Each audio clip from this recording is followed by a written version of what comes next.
An event, popularly known as the Roswell incident, has recently been the subject of intense interest by both the media and a curious general public. In recent years, numerous speculative books, magazine articles, television programs, a made-for-TV movie, 2 UFO museums, fraudulent documents, and even an alien autopsy film have emerged to exploit the media fascination with the Roswell incident. The story has even gained international attention. Despite the vested interest and questionable credibility of all sources involved in generating the media hype, the U.S. Air Force is routinely accused of concealing a deep, dark secret from the American people. In early 1994, New Mexico Congressman Stephen Schiff requested the General Accounting Office initiate a records review. The purpose of this review was to determine if the U.S. Air Force or any other U.S. government agency possessed information on an alleged crash near Roswell, New Mexico in July 1947 of an extraterrestrial vehicle and its alien crew. In response to the GAO probe, the Secretary of the Air Force directed a comprehensive search for records. The objective of this search was to tell the Congress and the American people what the Air Force knew about the 1947 Roswell claims. If the information was still classified, it was to be declassified. If active or former Air Force officials had signed non-disclosure agreements, they were to be released from these agreements. The resulting 800-page report was completed in July 1994. The report concluded that the predecessor to the U.S. Air Force, the U.S. Army Air Forces, did recover material near Roswell in July 1947. What was recovered was not the remains of an extraterrestrial spacecraft and its alien crew, but debris from a then classified Army Air Forces research project codenamed Mogul. Begun in 1946, Project Mogul was a top-secret attempt to acoustically detect suspected Soviet nuclear explosions and ballistic missile launches. The project was accorded the highest priority because it addressed the most important post-war national defense concern, development of an early warning system to prevent a devastating surprise attack. Mogul used an odd assortment of naval acoustical sensors, radar reflecting targets, nylon fibers, and other equipment carried aloft by a train of weather balloons extending over 600 feet. Claims that the U.S. Army Air Forces recovered a flying disc near Roswell in 1947 were based primarily on a misidentification of the radar targets, a standard element of weather equipment adapted for use on the long Mogul balloon train. In June 1947, the oddly constructed radar targets were found by a local rancher who later reported the equipment as a flying disc. Following some initial confusion at Roswell Army Airfield, the flying disc debris, aluminum foil, rubber, paper, and sticks, was identified by Army Air Force officials as remnants of radar targets and weather balloons. With the positive identification by the Army Air Forces of the debris recovered by the rancher, events that occurred in 1947 were officially resolved and largely forgotten. Initially, the Roswell incident consisted only of accounts of the recovery of a flying disc. In 1947, there were no claims of alien bodies associated with the Roswell incident. The recovery of alien bodies became part of the Roswell story during the late 1970s, with other claims being made in the 1980s and 1990s. These later-day revisions to the Roswell story were often based on anecdotal accounts from second- and third-hand witnesses collected by UFO enthusiasts 40 or more years after the actual event. The same anecdotal accounts that refer to bodies also describe large-scale field operations conducted by U.S. military personnel using an assortment of military vehicles and aircraft to recover crashed debris supposedly from an extraterrestrial spaceship. Military personnel were allegedly led by an angry, red-headed captain, threatening those who witnessed the operation with imprisonment or death if they revealed what they observed. The popular Roswell story contends that the bodies, once recovered, were allegedly transported under tight security to the base hospital at Roswell Army Airfield for autopsy. At the hospital, the angry red-headed captain was again allegedly observed threatening civilians. Following the purported autopsies, the alien bodies were supposedly transported to Wright Field, Ohio, now Wright-Patterson Air Force Base, for further processing and storage. This summarizes the Roswell incident scenario as presented by UFO enthusiasts. On the surface, this explanation may appear plausible to some. However, things are not always as they appear. The reports of bodies were only briefly discussed in the 1994 Air Force report because the search for records from 1947, the year of the alleged incident, did not yield any data to support a 1947 claim of alien bodies. However, following the release of the 1994 report, additional research uncovered information which explains some of the claims of alien bodies associated with the Roswell incident.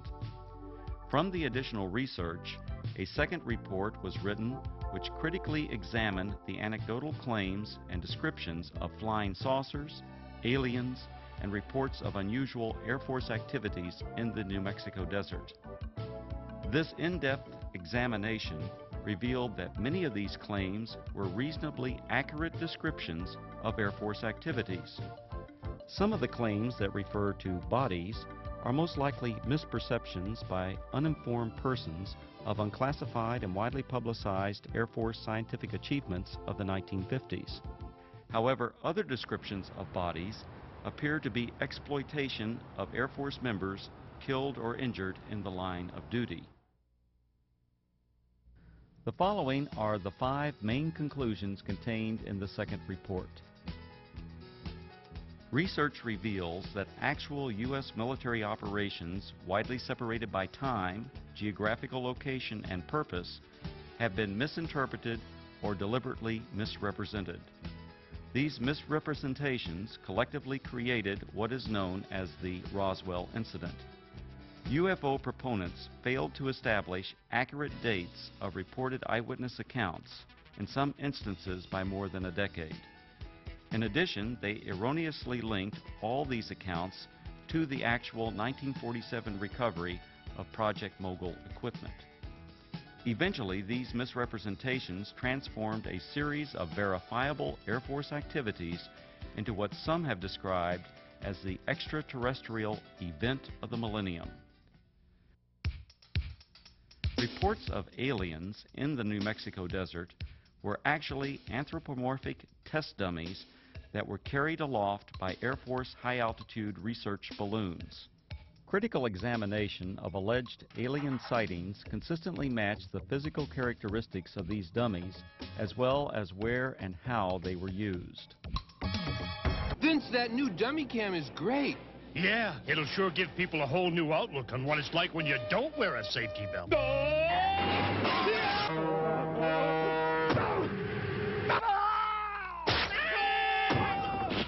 I think they'll get the picture. You could learn a lot from a dummy. Buckle your safety belt. Anthropomorphic dummies, also known as crash test dummies, are today easily identifiable and are even stars of their own successful auto safety advertising campaign. However, during the 1950s, public awareness was still decades away for these important scientific tools. From 1953 to 1959, anthropomorphic dummies were used by the U.S. Air Force Aeromedical Laboratory in projects High Dive and Excelsior. The project's main objective was to study methods for returning a pilot or astronaut safely to Earth by parachute if forced to eject at extremely high altitudes. For these tests, dummies were transported up to 98,000 feet by high-altitude balloons.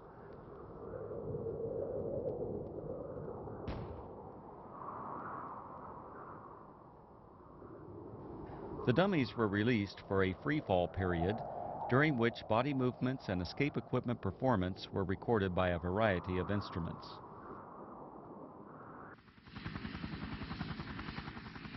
Many of the dummies landed outside the confines of military reservations and were regularly observed by local civilians.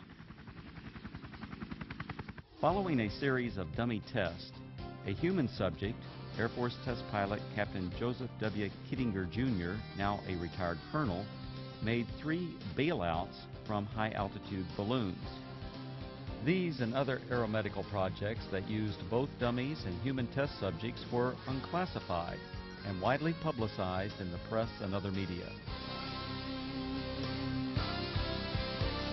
In 1956, 20th Century Fox released On the Threshold of Space, a feature-length motion picture based on these projects and filmed on location at Holloman Air Force Base. Air Force personnel, aircraft, high-altitude balloons, and other equipment, including the actual anthropomorphic dummies, were used in the making of this film. The eyewitness reports of military units that always seemed to arrive shortly after the alleged crash of a flying saucer were actually accurate descriptions of Air Force personnel engaged in high-altitude balloon and anthropomorphic dummy recovery operations. Since 1947, Air Force atmospheric research organizations at Holloman Air Force Base, New Mexico, have launched and recovered approximately 2,500 high-altitude balloons, many in the same areas of New Mexico where the Roswell incident allegedly occurred. Additionally, the equipment, vehicles, and procedures used by the Holloman Air Force Base Balloon Branch, the unit that conducted most of the launches, are the same as that described by the reputed witnesses who claimed they saw the recovery of the flying saucer and alien crew.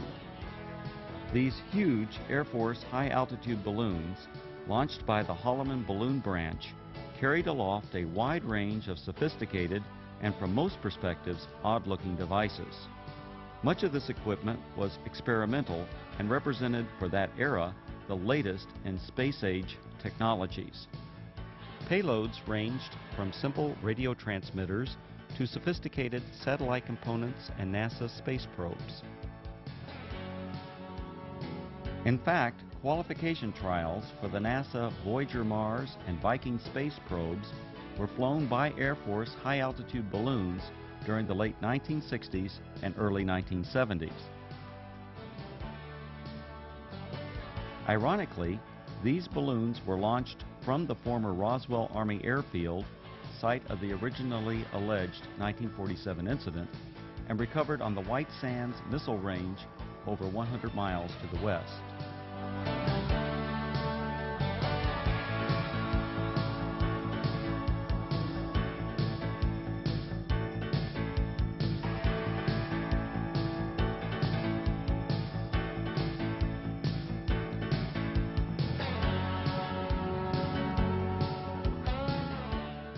Recovering the balloon payloads was essential for accomplishing the scientific objectives of the high-altitude balloon program.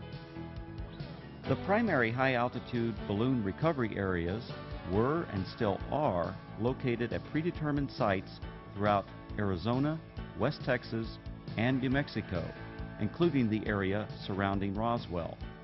To retrieve the equipment many miles from Holloman Air Force Base, recovery personnel operated a variety of aircraft and vehicles.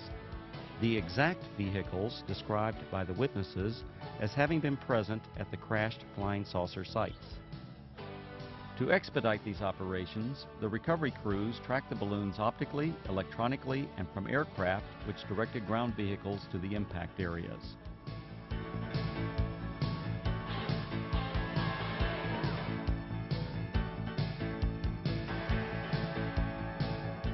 In several of the Roswell accounts, unsubstantiated allegations asserted that military personnel who retrieved equipment from rural areas of New Mexico intimidated and threatened civilians on the scene.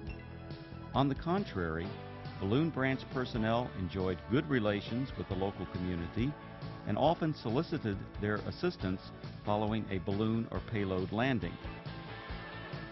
In the course of their activities, recovery personnel rented or borrowed tractors, bulldozers, snowmobiles, and even pack mules from local residents. The payloads, parachutes, balloons, and circling chase aircraft often draw crowds of curious onlookers from the local community. In fact, so many civilians are often present at balloon or payload landing sites, the scenes were once described by balloon branch personnel as being like the circus coming to town. Here's what it looked like this afternoon, floating from east to west over town. It was way up there, all right, some 25 miles over our heads, the Air Force later told me. The giant helium-filled balloon eventually collapsed, falling to Earth like 1,000 pounds of cellophane, landing on the Gila Indian Reservation southwest of Phoenix. A short while later, we spotted this, a large parachute, perhaps 100 feet across. Dangling beneath it was some sort of a silver box that made a rather hard landing. This is what had been attached to that balloon, we would later find out. There were no markings on it, no way at all of telling what it was. Then the Air Force pulled up. Excuse me, we don't mean to be too nosy, but about 1 million people in Phoenix are dying to know. What is it? What is it? Yeah. This is a scientific payload that was launched from Holloman Air Force Base in New Mexico. How far are we? About 400 miles? Okay, it went up to approximately 125,000 feet in the air, carried aloft by an 11 million cubic foot balloon. So there you have it, an Air Force experiment to gather information on gases in the upper atmosphere. Thank goodness it was one of ours. Len Clements, News Center 10. In addition to high-altitude balloons, the Holloman Balloon Branch also launched low-altitude tethered balloons. These tethered balloons may have inspired at least one account of an alien craft associated with the Roswell incident. In a popular book, the authors present a drawing of a crashed spaceship, allegedly given to them by an anonymous witness. When this drawing is compared to a photograph of an experimental tethered balloon flown at Holloman Air Force Base in March 1965, the similarities are undeniable.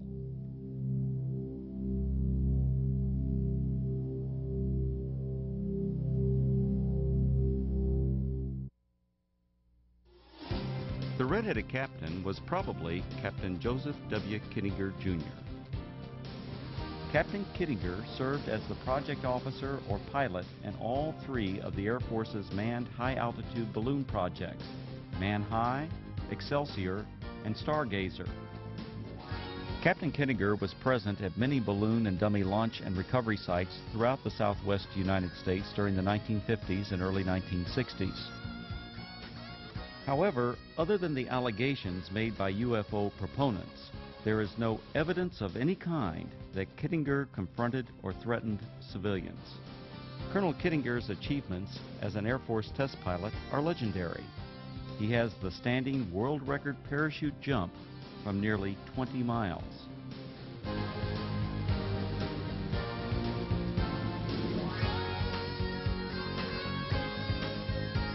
Later he went on to serve 3 combat tours in Southeast Asia and is credited with an aerial victory while engaged in combat over North Vietnam.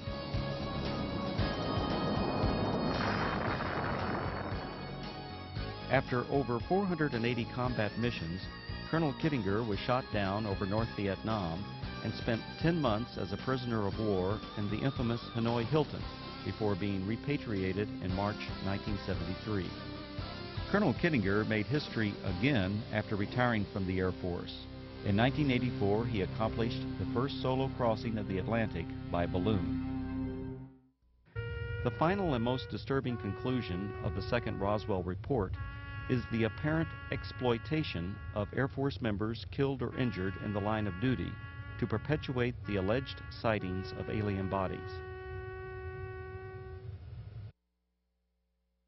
Claims of bodies at the Roswell Army Airfield Hospital were likely a combination of several aircraft accidents and an unusual manned balloon mishap. One aircraft accident occurred on June 26, 1956. 11 Air Force members died when their fully loaded KC-97 tanker aircraft experienced a propeller failure 4.5 minutes after takeoff. The crash site was approximately 9 miles south of the former Roswell Army Airfield, renamed Walker Air Force Base in 1948. The badly burned bodies of the 11 crewmen were identified and processed at the Walker Air Force Base Hospital. The alleged claims of bodies at the base hospital can be traced to a single witness whose descriptions closely match the condition and the circumstances under which these victims were identified. Furthermore, claims of bodies attributed to specific Air Force personnel are unsubstantiated. Some of these individuals were not even present at Roswell Army Airfield in July 1947.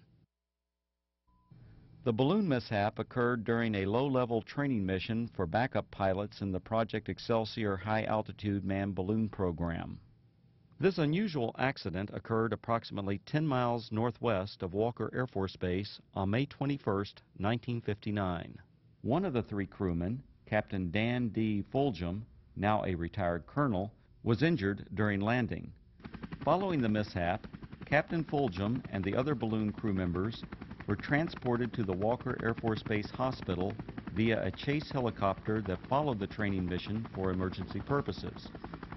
Upon arrival at the highly secure Strategic Air Command base, the balloon crew was met by armed Air Force security personnel who remained with the crew until their identities were confirmed.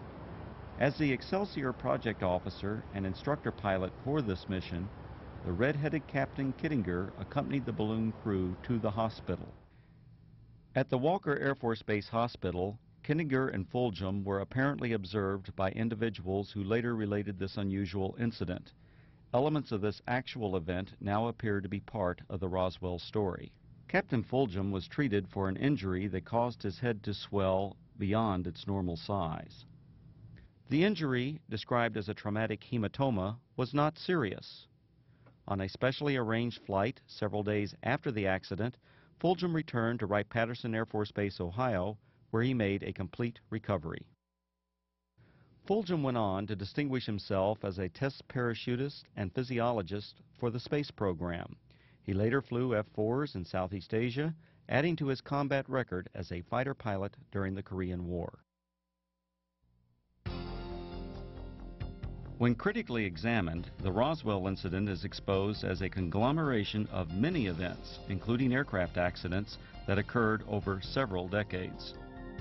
Misidentification of anthropomorphic dummies and experimental balloon-launched devices, combined with Air Force balloon operations portrayed as mysterious flying saucer and alien recovery teams, transformed verifiable events into what is now known as the Roswell incident. The U.S. Air Force and its predecessors have been the unsurpassed innovators in aerospace technology. Legendary Air Force leaders throughout this century have used technological advances to establish the U.S. Air Force as a premier military service.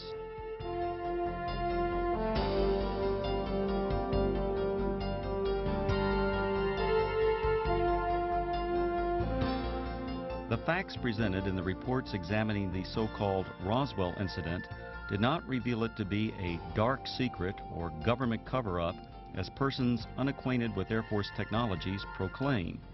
Instead, these studies identified a collection of events that exemplify the technological leadership, dedication to duty, and continuing noble sacrifices of the men and women of the United States Air Force.